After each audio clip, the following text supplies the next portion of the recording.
Welcome to Rummage, the podcast about great books and smart people. I'm your host, Amaya Dharmasiri.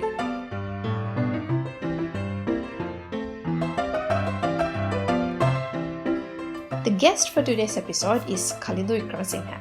He is an undergraduate MBBS of Faculty of Medicine, University of Rummage, also a very good friend of mine.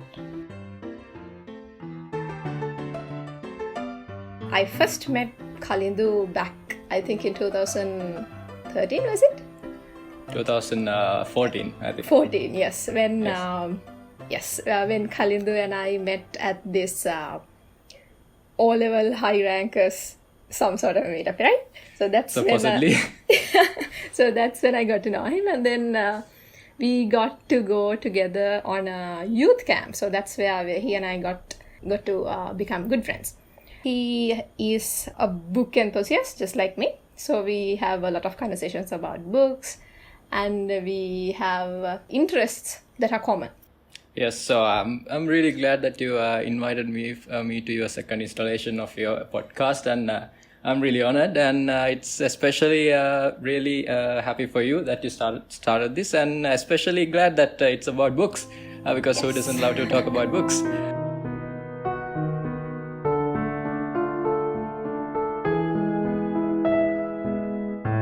There are already too many people on Earth, and it's about to get even worse. But there are things we can do to fix it. What would happen if a crazy geneticist single-handedly tried to put the world back together? Today we are having a chat about Dan Brown's Inferno, World Overpopulation, and attempts to control it. You asked me to pick a book, and I picked a book that I especially like because of its theme and the person who wrote it, because Inferno is written by Dan Brown, and Dan Brown, as we all know, has some exceptional thrillers that he has written. If I give an introduction about the book, Inferno is about the theme of overpopulation and how certain brilliant minds conspire to act against it, with or without the majority will. So there are many moral questions moral questions that are shown in this book that we don't really think about, because we think that it goes over our heads, but in the end it seems like it all impacts us. So I thought it's timely, since with all these things that we are experiencing. It's basically about it, and the main protagonist is of course the Professor Robert Langdon, as he was in as you have heard in Da Vinci Code and Angels and Demons, and those are the popular books of Dan Brown. Symbol, and this yes. Last Symbol. Yes, so Inferno is a bit different. It has less religion to say compared to Angels and Demons or Da Vinci Code, but it combines science with religion and other moral equivalents better than some other books that he have written. So Inferno takes us through several cities in Europe and several artifacts and certain puzzles, cryptography, symbolism, and everything. And it's a really interesting read, and it's really thrilling, and you cannot literally put the book down after you start reading it. Yes, so giving a little bit of a background about this book. The book was written in 2013. It falls under the genre of mystery thriller. And this particular book, Inferno, has been on the New York Times bestseller list for the first 11 weeks after its release. It has been translated into several other languages. And a film has been adapted by the book, which was released in 2016 as well. So just like Kalindu said, Inferno is about this Harvard professor of symbolism, right? Was it symbolism? Yes, symbolism, yes. Harvard professor of symbolism, Robert Langdon, going on this treasure hunt sort of thing, where he meets all kinds of puzzles related to art history, related to art in this Renaissance period. In the meantime, he's also chasing a scientist who has gone rogue, let's say a geneticist, to be particular. Yes. A genetic engineer, yes. Yes, so he is attempting to release some sort of a virus on the whole world, and Langdon is on a clock. So this is very, very thrilling to read. You can't literally put the book down. The classical thriller in that unfolds in 24 hours or so. Yes. So if you're a lover of art, if you're a lover of history, if you're a lover of Europe, and if you're a lover of science, so this is the book for you. Now, the first thing when I do when I read a book of this sort is, now because this book combines a lot of aspects of art and science and religion more or less, one of the first things that I do is I usually do a background check on the author, because I want to make sure that this author is actually qualified to talk about the things that he's talking about. So when I ran a little bit of background about Dan Brown, so he has a degree in art history, and he, even as a kid, he has been very interested in these codes, anagrams, ciphers, and treasure hunt sort of things. So all of these which are symbolized in his later novels. Dan Brown's wife is also an art historian. She has apparently done a lot of research for this particular book, Inferno. So yes, I think he has quite the competence to make most of these claims about history and society and everything. But this book has a lot of scientific elements in it. So putting aside the scientific accuracy of everything, this is a very good read. So let's get to that later. All right. What do you think about this Zobrist? Well, okay, let's first say who Zobrist is. Yes.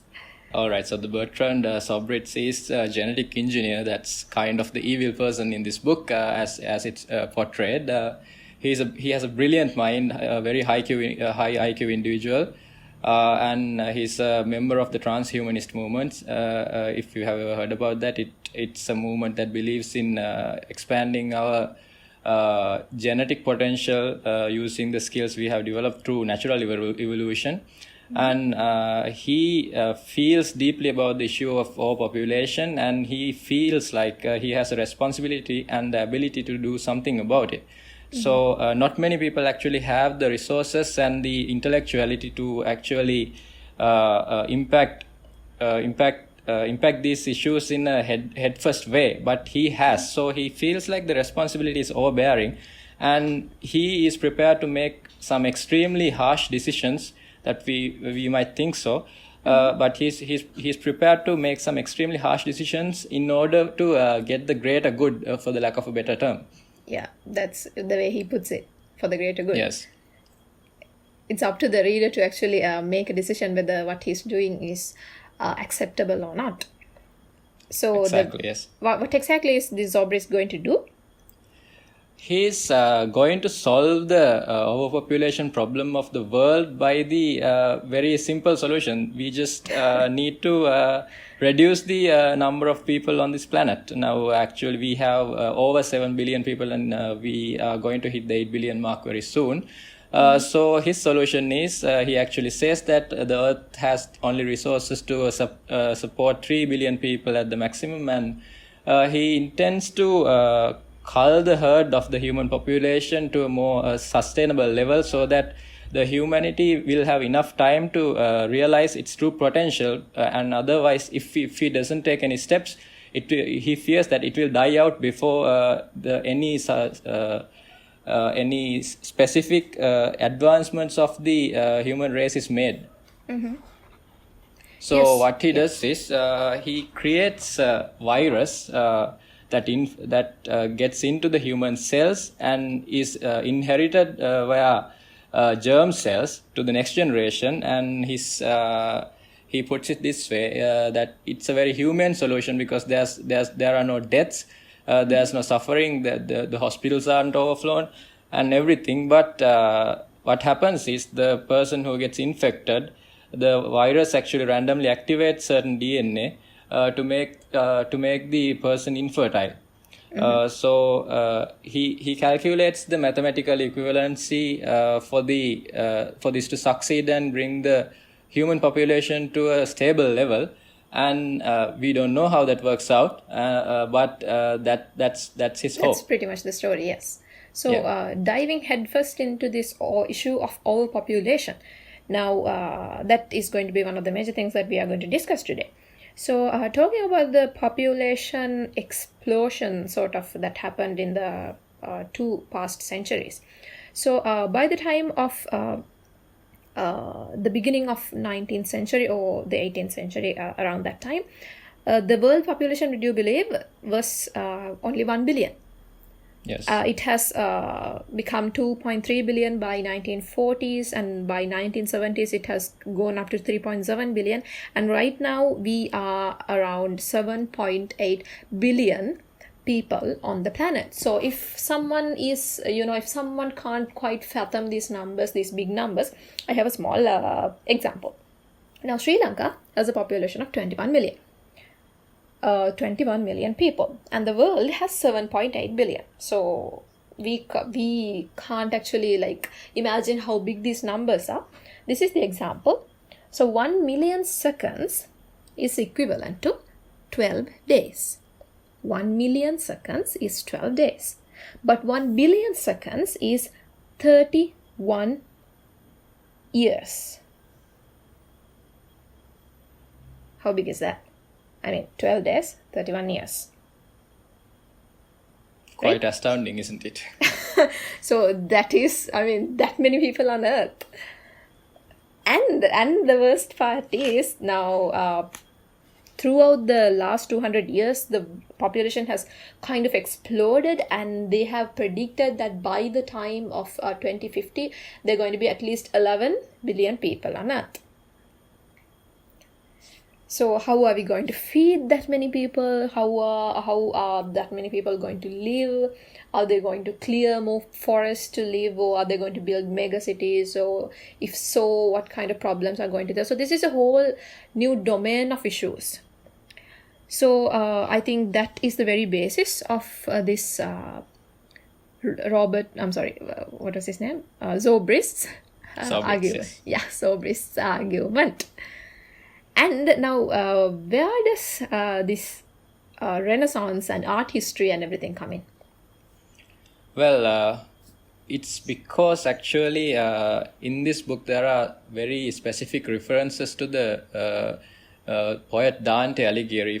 If you have heard about him, he actually died of the bubonic plague, and bubonic plague is something that's idolized by the Bertrand Zobrist to model his virus on.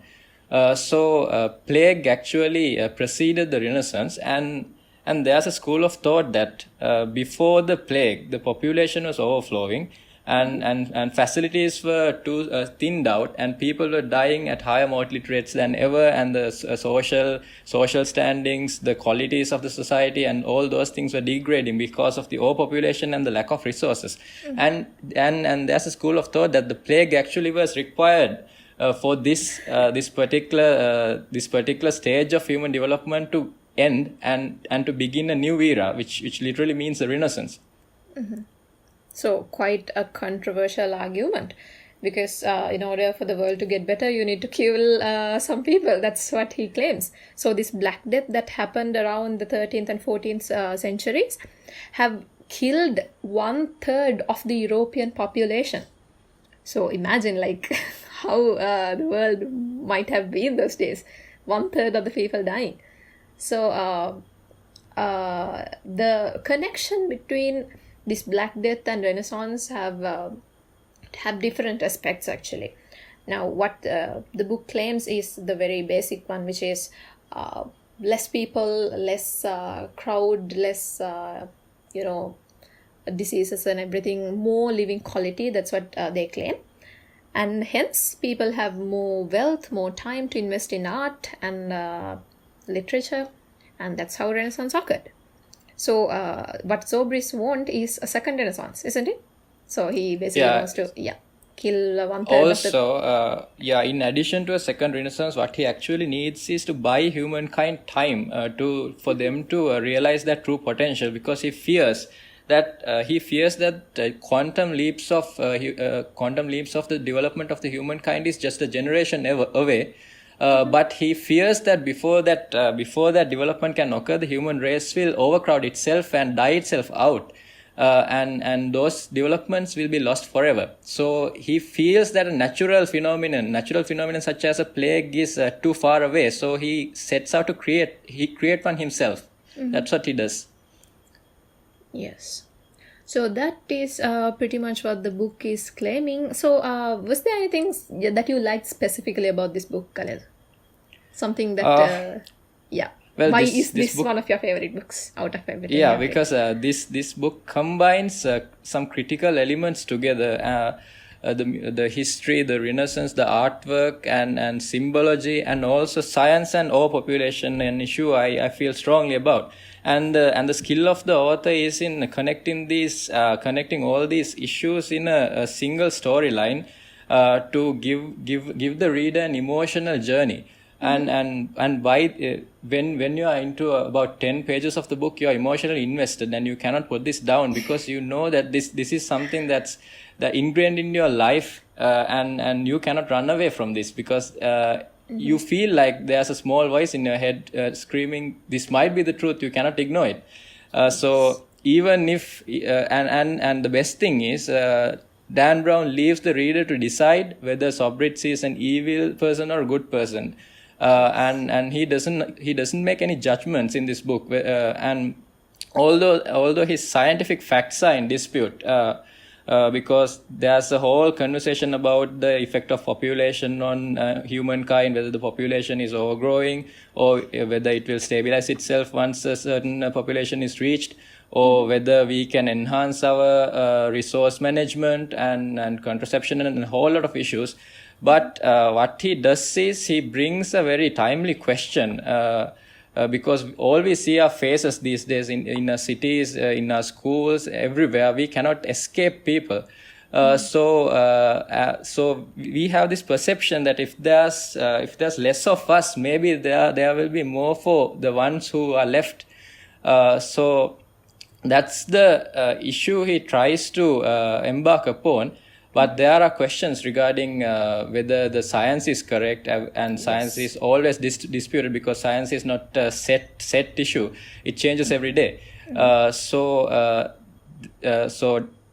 it's his viewpoint, but it certainly makes for a very interesting reading, and it also takes you through very beautiful cities such as Florence. Florence is actually the birthplace of the Renaissance, and if you have studied the grade 8-9 history, we have learned about all those donor families who supported the arts and literature and everything, and that was a great breeding place for many arts and cultures, and without the Renaissance, the world will be a wholly different place today.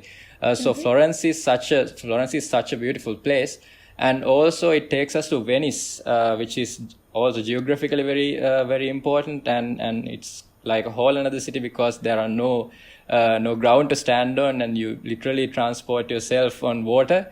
And then he takes you to another very important place in history and geography, because Istanbul, which is situated in Turkey, is between many crossroads. It's almost like a watershed line in history and geography and everything, because it's the pathway between Europe and Asia, the Christianity and Islam, and all those trade routes and everything, and Turkey is a kind of country that's a melting pot of everything. And it's fitting that Langdon is led there in his search for this virus, so that it's very creative of Dan Brown, and it's very intelligent of him to connect these specific cities to this book, because there are no better fitting places. Yes. So this Zobrist himself is an enthusiast of the Renaissance, and with Dante's work, which is the Divine Comedy, and another depiction of this Dante's Divine Comedy, which is the Inferno. I think it was an art drawn by the Italian artist Botticelli. was it? Yes. So Zobrist leaves a set of clues with along with this artwork, which Langdon has to follow to eventually try and stop him from releasing this virus. So there are some questions that actually I find a little bit disturbing with this claim that Black Death caused Renaissance. So yes, it might have caused Renaissance, but my fundamental question is whether the Black Death actually improved the living standards, living quality of each and every person in Italy. So actually, apparently it wasn't the case. I mean, people died, and the rich stayed rich, the poor stayed poor. The rich had more time to invest on art and literature. The poor stayed as peasants. They had no interest whatsoever in art or literature. So yes, on one hand it was a win, but on the other hand it was just world running on the same way it has before, right? So there are aspects to that, because nothing in history is pure. Actually, it comes with baggage. What happened in after Black Death was, yes, you can never claim that death of 75 to 200 million people is a win for any humanity.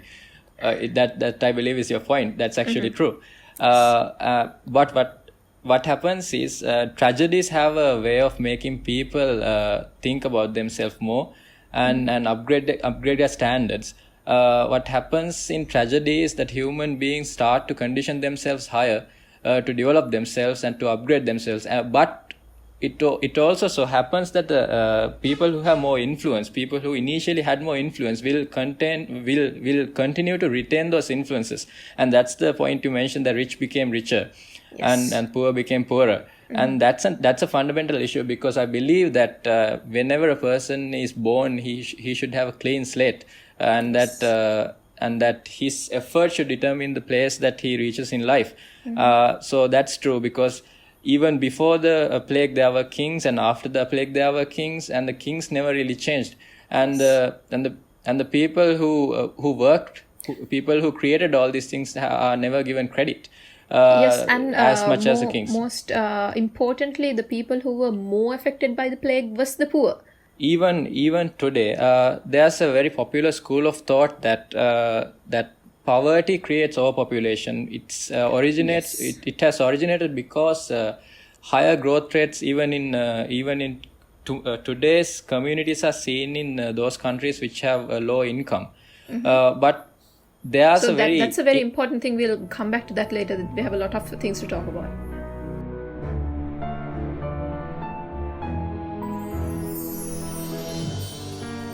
After this break, we'll talk about how poverty and overpopulation relate to each other.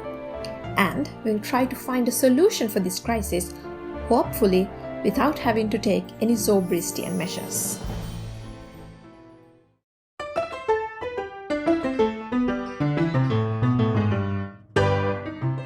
Interesting people are most often book lovers, so I invite them on my show to talk about their favorite books. You're listening to Rummage, the podcast about great books and smart people.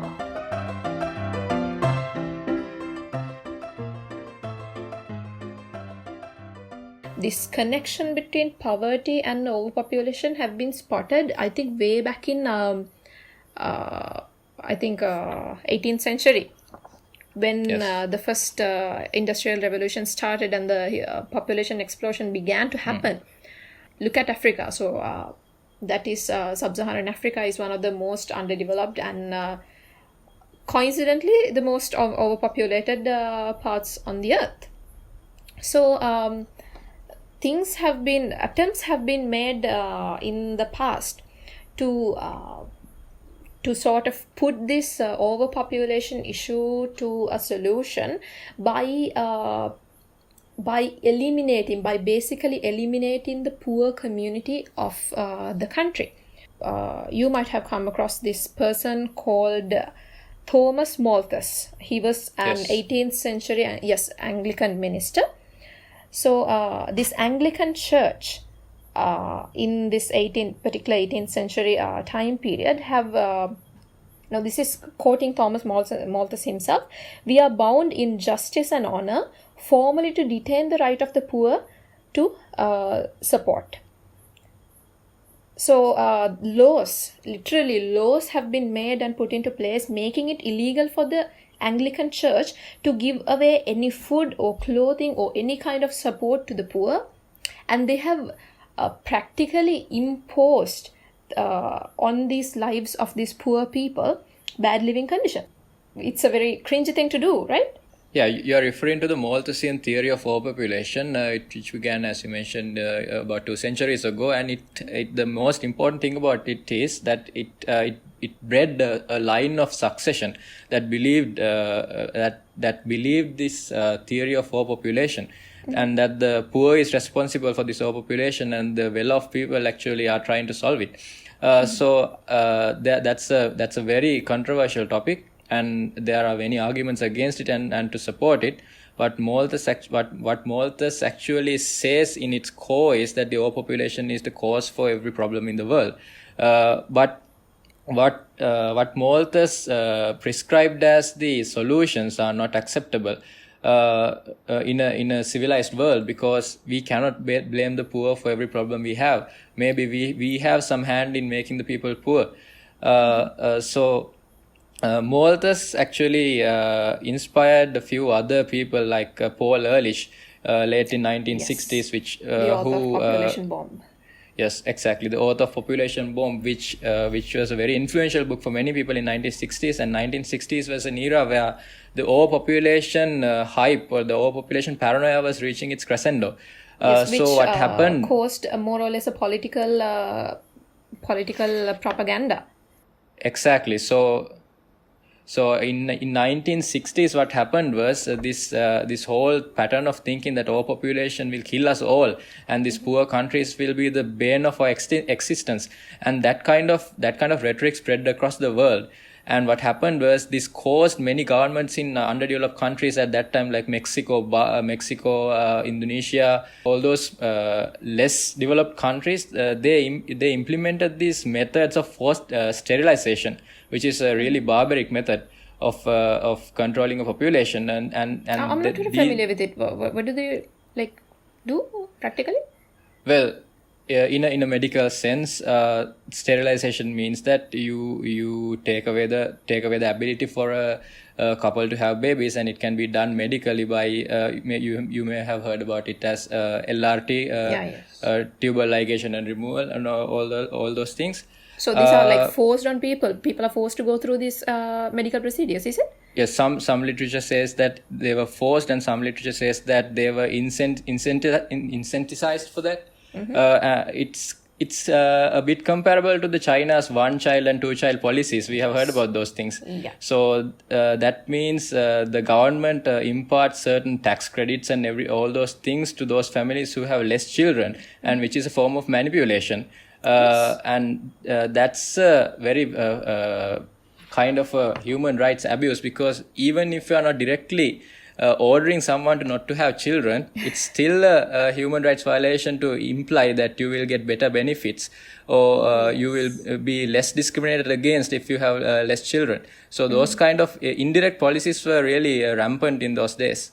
So, quoting Paul Ehrlich himself, he has once mentioned that the mother of the year should be a sterilized woman with 2 adopted children. Exactly, that's a very, very striking quote. You see, 2 adopted children, very disturbing.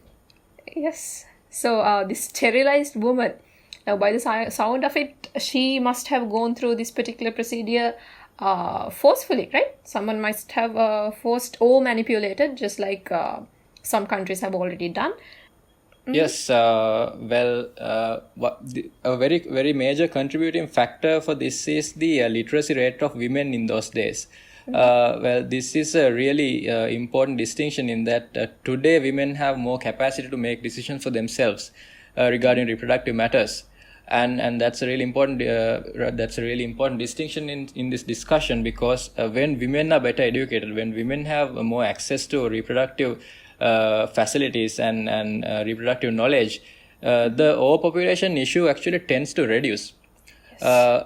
when there is a patriarchal system ongoing, and the value of a couple is determined as the number of children they are having, then that has a really very degrading effect on the theme of overpopulation. So in countries where the social statuses are developed, such as let's say USA or UK or places like that, it's directly tied to a reduction of the growth rate and women's education level. So poverty is directly connected with having less education less education for women, less education, less rights to make decisions on their own about the babies that they are going to make, or the lack of education on contraception and everything.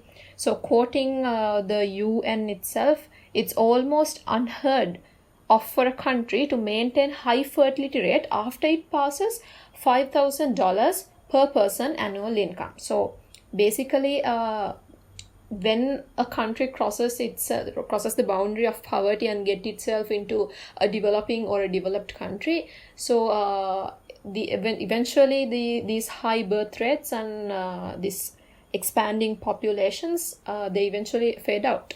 Yes, well, that's a very interesting issue, because that's the basis of the argument against this population theory that's popularized by Malthus and Ehrlich, and everyone came after that.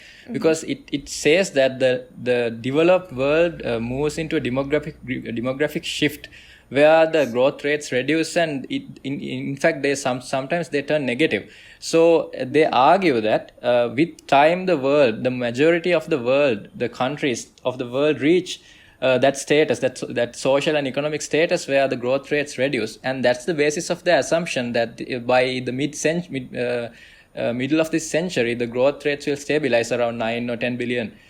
So they argue that that's sustainable and that will not increase, and in fact it will even get down. So they suggest that there are 4 steps in the demographic transition, where you get in an initial growth, and then you reduce the mortality rates, and that causes another growth, and then you reduce the birth rates after social and economic development, and finally your growth rates start to drop, which has started to happen in UK and US and all those countries, and surprisingly those things are starting to happen in Bangladesh as well. And these things mean that once a segment of the society has started some trend, the following countries are really quicker than the initial one. So it's kind of a very magnifying effect once something has started. So they argue that this trend is starting to magnify, and the population issue will resolve itself. Okay, so this demographic transition, this 4-step demographic transition has already been happened in most of the developed countries. But the very reason that the poverty and overpopulation binds themselves to each other now can be shown by an example where the sub-Saharan Africa, one of the most poor and one of the most overpopulated regions of the world, have not yet gone through these 4 stages of demographic transition. So right now they are probably in a developing stage with their health and everything, where mortality rates are going down, and hence the population has an even more steeper increase. But yet most of these women in this sub-Saharan African region, for an example, are not very educated on contraception, or rather they get married too early, they bear too many children. So this very idea of marrying late and bearing children late in your life itself is one of the major reasons how Bangladesh tackled their overpopulation problem actually. So these small things about it boils down to education and making people aware. So these small and human sustainable kind of solutions can be brought about in place of those methods suggested by Ehrlich and Malthus. Yes, so there's a very important subtext here in the issue that we mentioned, and you mentioned, in sub-Saharan areas, the literacy rates are low, the education is low, and women's rights are low, and that causes a boom of overpopulation. So if the demographic shift theory is true, if the demographic shift theory is true, what we should do is we should push those remaining states and countries to the demographic shift, so that those countries regain those education levels, social levels, economic levels, so that they can undergo the transition quicker. So that's where the international aid comes in, where the countries who have already undergone the transition have a kind of a moral obligation to help out those countries who have not yet done that. So, but the issue is when something like COVID-19 or something like that happens, the well-off countries are also forced to look after themselves first. So this pushes those countries who cannot look after themselves deeper into the population paradigm. And this can actually cause a worsening shift in population, because those theories that acknowledge that the population will stabilize itself by the mid-century do not take into account these kind of shaping issues like COVID-19 or another pandemic or something like that. So this is a very fluid situation. So we cannot just relax and sit back and say that this will resolve itself. Yes. So talking about this obstructions that people feel in order to go through this demographic transition, one thing is poverty, one thing is lack of education and lack of contraceptions and everything, but there is another yet controversial thing that we haven't discussed so far, so which is religion and population control. Yes, so this set of values initially saw contraception as a sin, because they believed that sexual acts between a man and woman should produce an offspring. So if anything otherwise was seen as a sin, then it's very hard to compete with people's spiritual beliefs, because if you tell someone that you are going to hell if you do this, then it's very hard to convince them otherwise. There's a school of thought that religions have initially ensconced this idea that sexual acts without a purpose for reproduction was sinful, because they wanted to create more followers. Because if somebody from a certain religion procreates more after listening to the teachings, then it creates more followers. So that's a kind of theory that has been put out there, which I don't know whether it's true or not. Yeah, there is another theory now related to why these religions might not advocate contraception is, now we talked about these demographic transitions. Most of these religions originated at a point in history where the health wasn't as advanced as it is today, and living conditions of people are not as good as it's today. So basically, at the time of origin of these religions, it was basically the very first stages of the demographic transition, where there were more deaths and more births. Hence, the population was somehow balanced. But since the world is going through this transition, it's my personal opinion, I think, is that these religions should also go through some kind of a transition in their guidelines, in their rules or whatsoever, to actually match the requirements of the current world. Yes, almost every religion has to undergo some change for survival. That's the universal rule, because change is you cannot avoid change. So if you try to stay static in a dynamic world, what happens is you get pushed out. So religions have evolved and they have adapted, and they support the idea of controlling certain aspects of population. So that the existing people can have a better life, and that's everyone's aim in the end. There was a set of people who believed that overpopulation is a major curse on the world right now, and drastic measures should be taken in order to restore the condition where people are living actually in good living conditions. And the other set of people were those who actually advocated these what I would say is sustainable sort of solutions, things like improving education and contraceptions and late marriages, late childbearings and everything.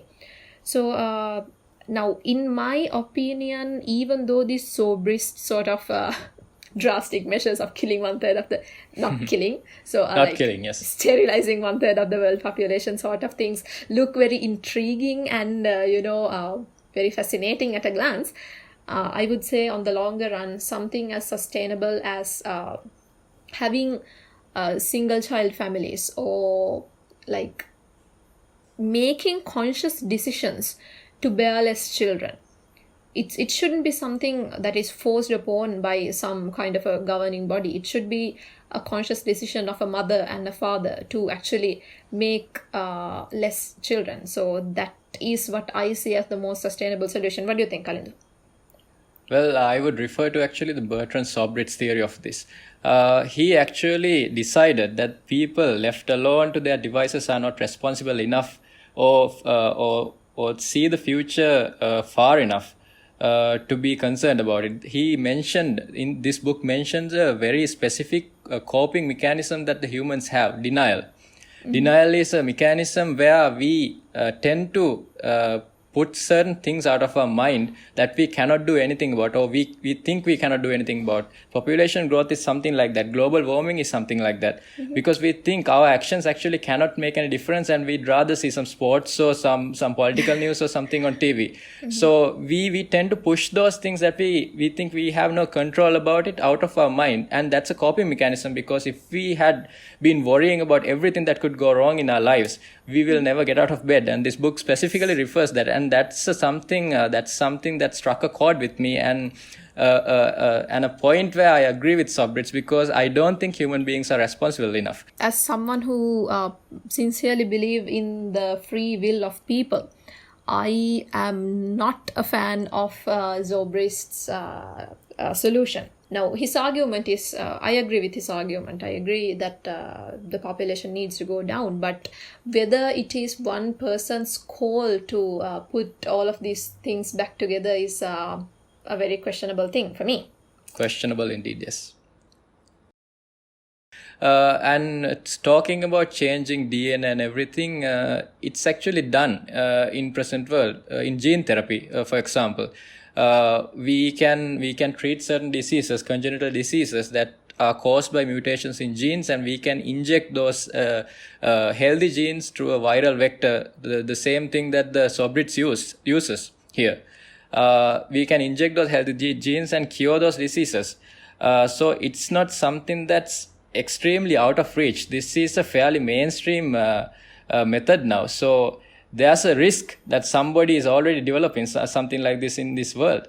So it's not out of the question. Somebody with extremely high IQ levels, extremely high consciousness, extremely high degree of responsibility that he feels about the human race, there's a very, very extreme chance that this is taking place someplace now. Okay, that's scary. Okay. That is.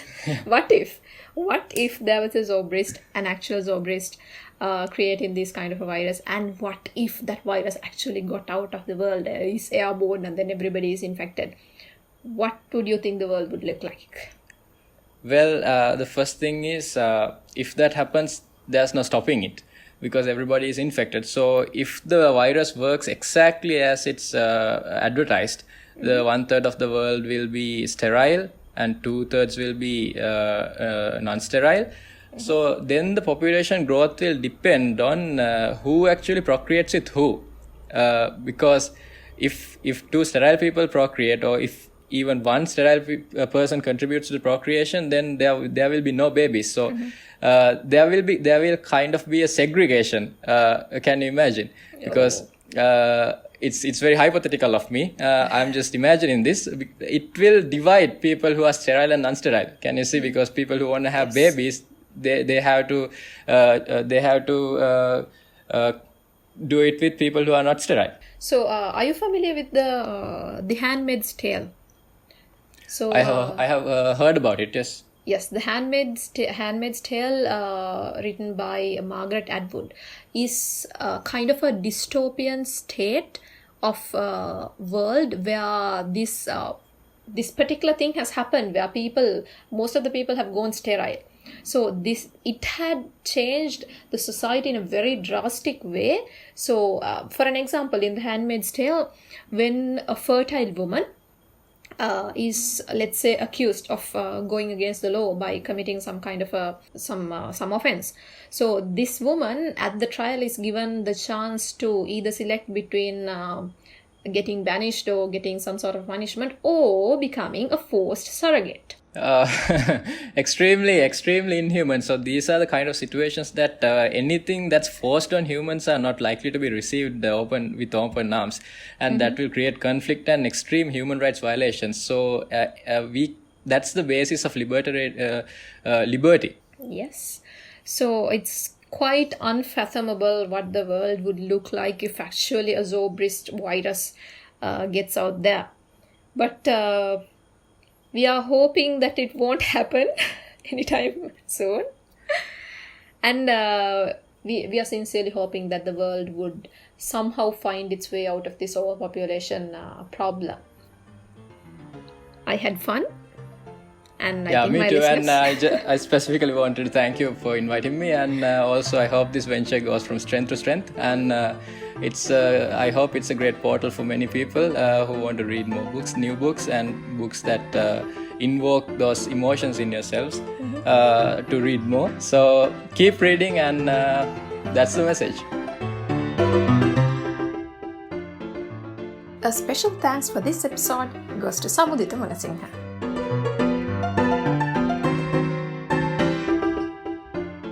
Rummage is now available on Apple Podcasts, Google Podcasts, and Stitcher.